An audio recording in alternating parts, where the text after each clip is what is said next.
வணக்கம் உறவுகளே, நான் உங்கள் ஜீவனா. என்னோட சேனலுக்கு யாராச்சும் புதுசாக வந்திருந்தீங்கன்னா ஒரு லைக் அண்ட் சப்ஸ்கிரைப் பண்ணிவிடுங்க. இன்றைக்கி இந்த வீடியோவில் வந்து எதை பற்றி பார்க்க போகிறீங்கன்னா, ஒரு கானை வச்சு ஒரு கபாப் மாதிரி பண்ணியிருக்கேன். உண்மையாகவே அவ்வளோ அருமையாக சூப்பராக வந்திருக்கு. நீங்களும் இதே போல் உங்களுடைய பசங்களுக்கு கண்டிப்பாக செஞ்சு கொடுத்து பாருங்கள். எப்படி இருக்குன்னு சொல்லி எனக்கு கமெண்ட் பண்ணுங்கள். நம்ம வெறுமனே ஸ்வீட் கானை வந்து அவிச்சு போட்டு கொடுக்காம இந்த மாதிரி கிறிஸ்பியாக கொடுக்கும்போது ரொம்பவுமே விரும்பி சாப்பிடுவாங்க. இப்போ வாங்க நம்ம வீடியோக்குள்ளே போகலாம்.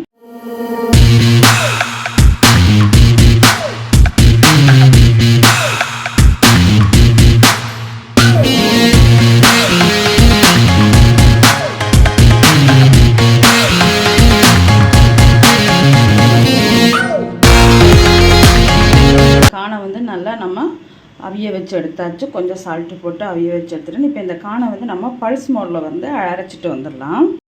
நல்லா அரைச்சிட்டு வந்தாச்சு. நான் வந்து இது கூட வந்து உருளைக்கிழங்கு வந்து நல்லா சீவி வச்சுருக்கேன். அது கூட கேரட்டு, பச்சை மிளகா, கருவேப்பிலை கட் பண்ணி வச்சுருக்கேன். கொத்தமல்லி இருந்துச்சுன்னா நீங்கள் கொத்தமல்லி கூட போட்டுக்கோங்க. நல்லா இது எல்லாத்தையும் இதில் போட்டு நம்ம மிக்ஸ் பண்ணிக்கணும். இது கூட பார்க்கும்போதே பாருங்கள் எவ்வளோ கலர்ஃபுல்லாக இருக்குது.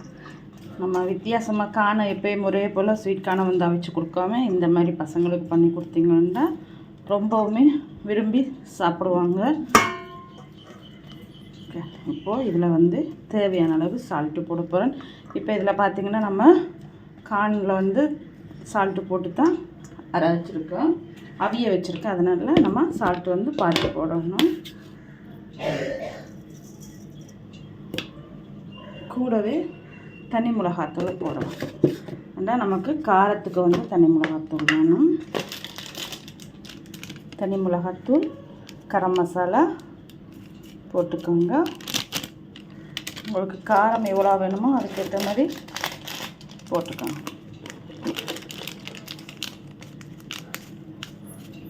ஓகே, இப்போ இதை வந்து நல்லா மிக்ஸ் பண்ணலாம்.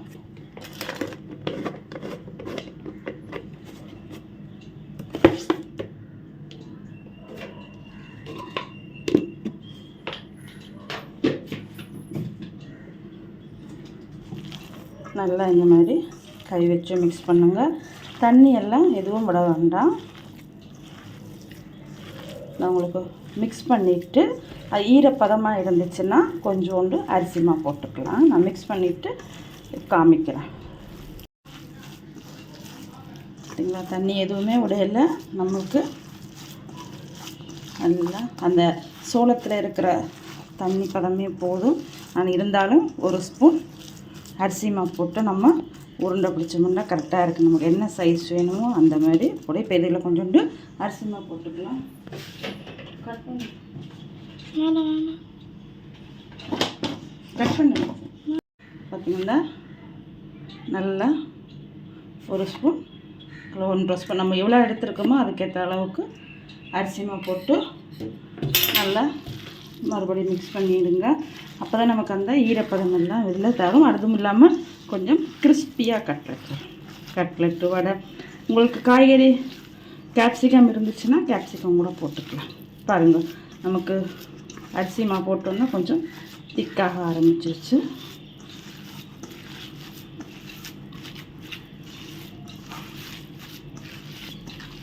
இப்போ நல்லா மிக்ஸ் பண்ணுங்க. அரிசிமா எல்லா இடமும் பார்க்குற மாதிரி.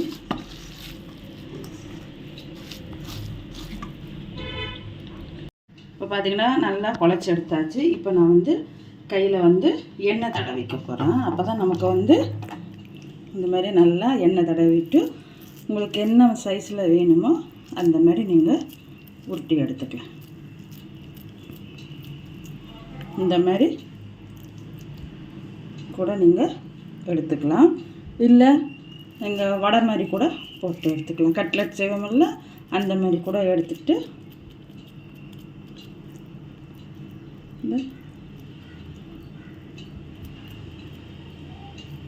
பார்த்தீங்களா, இந்த மாதிரி கூட பண்ணிக்கலாம். இல்லை நம்ம உருண்டை கூட பிடிச்சிக்கலாம், பால் மாதிரி கூட பிடிச்சிக்கலாம்.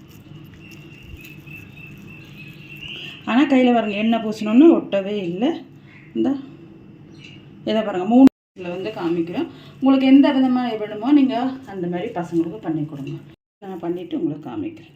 இல்லை நம்ம கார்னில் வந்து எல்லாத்தையும் உருண்டை பிடிச்சி முடிச்சாச்சு பாருங்கள். இந்த மாதிரி ரோல் மாதிரி பண்ணியிருக்கேன், கட்லெட் மாதிரி பண்ணியிருக்கேன், போண்டா மாதிரி பண்ணியிருக்கேன். உங்களுக்கு எந்த மாதிரி வேணுமோ நீங்கள் பண்ணி முடிச்சுட்டு இது ஒரு 10 நிமிஷம் ஃப்ரிட்ஜில் அப்படியே செட்டாக வச்சுடுங்க. அப்போ தான் நமக்கு உடையாமல் நல்லா வரும்.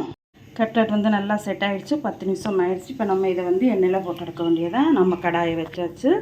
கடாயை வச்சு தேவையான அளவு எண்ணெய் ஊற்றிட்டேன். எண்ணெய் ஊற்றிட்டு பாருங்க, எண்ணெய் நல்லா கொதித்து வருது. நம்ம போட்டுக்கலாம்.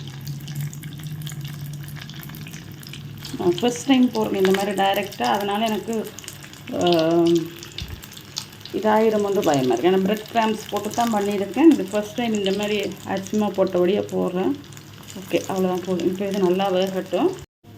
இப்போ இதை வந்து நம்ம திருப்பி போடலாம். பாருங்கள், நல்லா ரிச்சாக கோல்டன் கலராக வரும்போது வாசனையும் உண்மையாக தான் நல்லா இருக்குது. அந்த ஸ்வீட் கார்னோட வாசனை சூப்பராக. கண்டிப்பாக நீங்கள் செஞ்சு பாருங்கள். ஆனால் பொறுமையாக பண்ணணும். கரண்டி வச்சு நம்ம கிண்டிடக்கூடாது, உடஞ்சிடும். ஸோ நல்லா திருப்பி விட்டாச்சு. பார்த்திங்கன்னா நல்லா கோல்டன் கலராக உண்மையாகவே ஒரு நல்ல ஒரு ரிச்சான ஒரு இது வந்து ரெடி ஆகிடுச்சு. கார்ன் வந்து நல்லா கிறிஸ்பியாக அரிசிமா போட்டோடைய நல்லா கிறிஸ்பியாக வந்திருக்கு.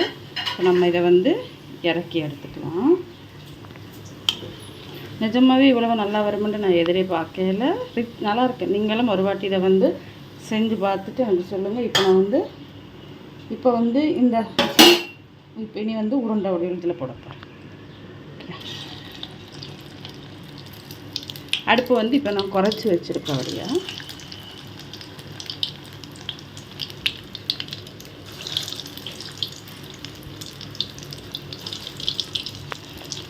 நல்லா வேகட்டும்.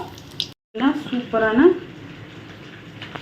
கட்லெட் வந்து ரெடி ஆயிடுச்சு. நீங்களும் இதே போல் கண்டிப்பாக செஞ்சு சாப்பிட்டு பார்த்து எப்படி இருக்குன்னு சொல்லி எனக்கு கமெண்ட் பண்ணுங்கள். அதுவும் நம்ம ஸ்வீட் கார்னை வச்சு இவ்வளவு டேஸ்ட்டாக வரும்னு எதிர்பார்க்கவே இல்லை. ரொம்ப சூப்பராக வந்திருக்கிறவங்களே, அது நல்லா கிறிஸ்பியாக வந்திருக்கு. உங்களுடைய பசங்களுக்கு நீங்கள் கண்டிப்பாக செஞ்சு கொடுங்க. இந்த வீடியோ உங்களுக்கு பிடிச்சிருந்துச்சுன்னா லைக் பண்ணுங்கள், ஷேர் பண்ணுங்கள், கமெண்ட் பண்ணுங்கள். மறக்காமல் சப்ஸ்கிரைப் பண்ணி பெல் பட்டன் அழுத்தி விடுங்க. அப்போ தான் நான் போடுற வீடியோஸ் எல்லாம் உங்களுக்கு உடனுடன் வரும் உறவுகளே. மீண்டும் இன்னொரு வீடியோவில் உங்களை சந்திக்கிறேன். நன்றி, வணக்கம்.